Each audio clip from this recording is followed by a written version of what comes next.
on AM 560, The Answer.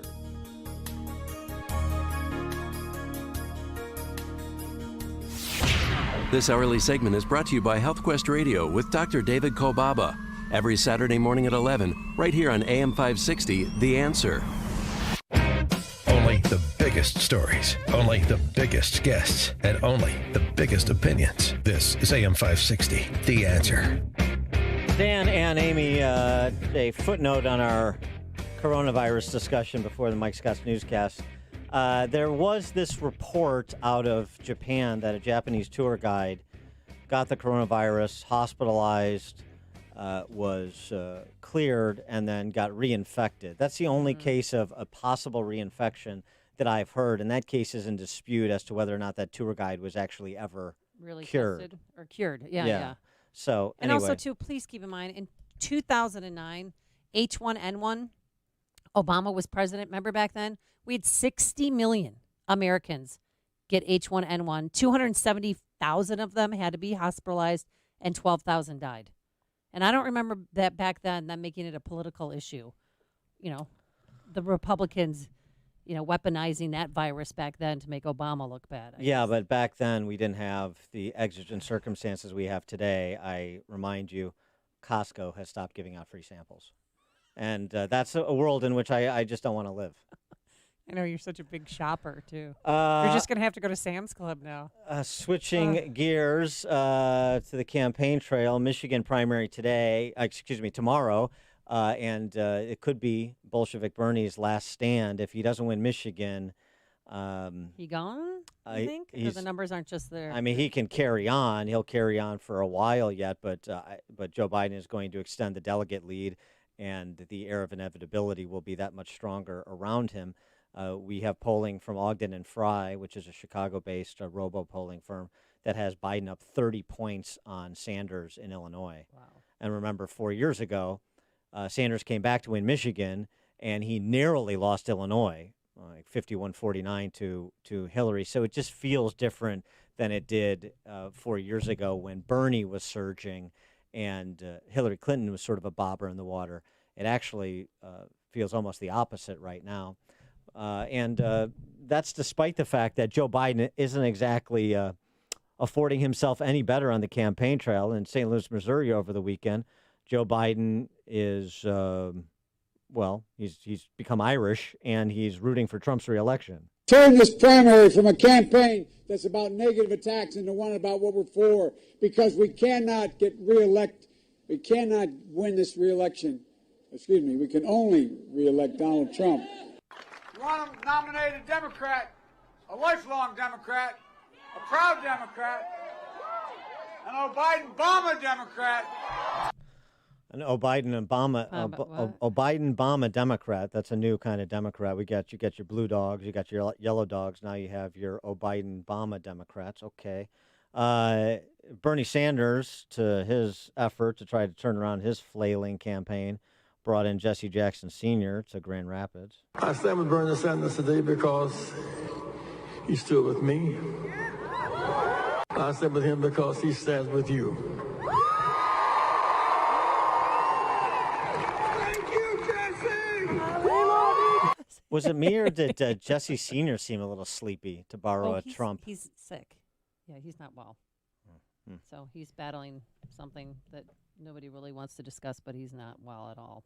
Okay. So I was surprised to see him out there. Good for him that he made it out there. For more on this in Michigan in particular, we're pleased to be joined by Nolan Finley, conservative editorial page editor of the Detroit News. Nolan, thanks so much for joining us. Appreciate it. Glad to be here. Maybe Biden thought it was St. Patrick's Day. That's exactly right. Everybody's Irish. That's right. Yeah, that's right. It is only that. a week away, or 9 days away from when he said it. Yeah. Yeah, that could be. I mean, you got to keep coming up with innovative rationalizations to explain Biden's performance on the trail, don't you? I wonder how that is being received in Michigan. It seems to be ignored at this point as Biden has moved ahead of Bernie after his Super Tuesday performance in Michigan.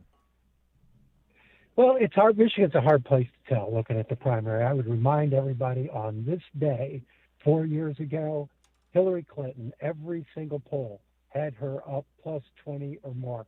The Real Clear Politics average was Clinton by 21.4, and Bernie beat her on Election Day by about 1 or 2 points. It was a narrow victory, but he beat her and kept his campaign alive. Michigan does squirrely things in primaries. We just heard from Jesse Jackson. Michigan gave its primary votes to Jesse Jackson at one time. It continuously baffles in the primary. And I wrote a piece yesterday. Don't count Bernie out. Right. I don't think this is over yet. But in that same piece, you also wrote that some of the indicators that were present for his comeback 4 years ago are not present now.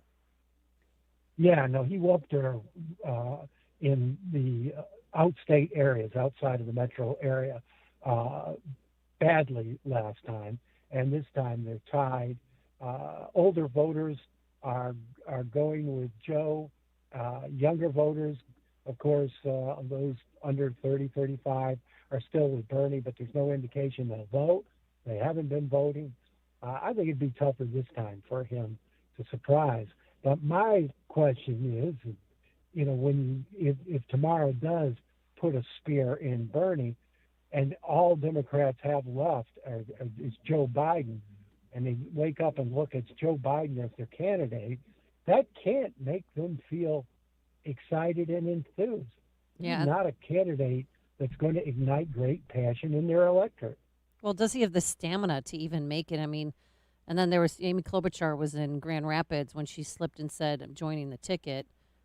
He needs to find a very, very strong, preferably younger running mate, correct? Well, and one that doesn't scare people to death. I mean, some of the names that are being thrown around, no experience, far left, there for identity politics reasons. I don't think that's going to get him across the finish line. And I don't know about his stamina. He does seem to be slipping mentally, but again, I'm not an expert in that. But regardless of that, he is simply not a guy who excites the electorate. And the more he tries to excite the electorate, the worse he sounds. So the Democrats are going into the election, including here in Michigan, counting on an anti-Trump vote. And, history would indicate people don't vote against a candidate. They vote for a candidate. And I just don't see Biden doing much better than Clinton in exciting people to the polls. Interesting. So you think that Trump, if all things being equal, and there's a lot to happen between now and November, is in a position to hold serve in Michigan? I think he could. I think now Biden will do better in the black communities than Clinton did. They wanted no part of her, Michigan's black voters. But I do think Trump will have an easier time than people are believing against Joe Biden. You think that some of those He's people not that strong a candidate anymore? And do you think that many of those voters who voted for Trump, particularly maybe first-time Republican voters who crossed over to vote for Trump, they're sticking with him in Michigan? I know evidence that they're leaving him. I mean, but there's still a lot of variables, and we're in the middle of one. It's always about the economy.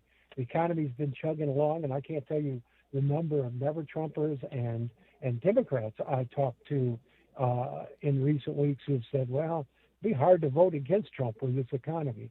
And that was particularly true when it looked like Bernie was going to be the nominee.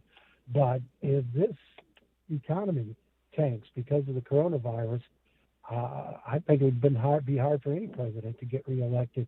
Remember John McCain, and he was riding fairly high in 2008 when it was a national security election. When it became an economy election, he tanked. Well, right. He also said the economy is not my bag and suspended his campaign, which did not inspire a lot of confidence.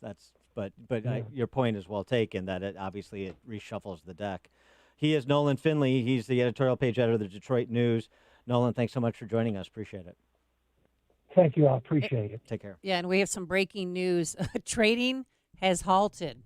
Yeah, trading halted after 7% drop at open. And we'll talk to Jim Murio after we take this break. And he joined us, by the way, on our turnkey.pro answer line.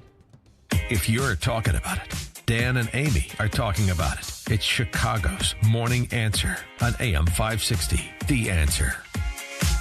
Transferring paper files to digital used to be complicated and expensive. Data and document capture had many IT layers involved. It was expensive, time-consuming, and labor-intensive. Not anymore, thanks to the Alaris Infuse Smart Connected Scanning Solution from Kodak Alaris and IDT. The Alaris Infuse solution makes data and document capture easy, and it's powered by Capsys Capture Online. Within a matter of minutes, you'll be able to accurately and reliably onboard content with instant notification of data issues, making the entire capture process smarter and more efficient. IDT can show you how to onboard content and make point-of-origin capture simple with the Alaris Infuse solution. Relieve the burden of managing and maintaining business systems with IDT, helping your business keep pace with the evolution of information production and management. Set up a consultation today. Visit ready4idt.com. That's ready4idt.com. Or call 877-SCAN-IDT. IDT, putting paper in its place. Guys, I want to encourage you to take care of your health. It's easier than you think at Low T Center. They are reinventing the doctor's visit, making it quick and easy to get all of your levels checked, not just your testosterone levels. They offer a comprehensive health assessment so you know all the numbers important to your health. If you've been feeling tired, grumpy, have lack of motivation and drive, have noticed weight gain and loss of muscle mass, these could all be signs of low testosterone levels, low thyroid, or even sleep apnea. Low T Center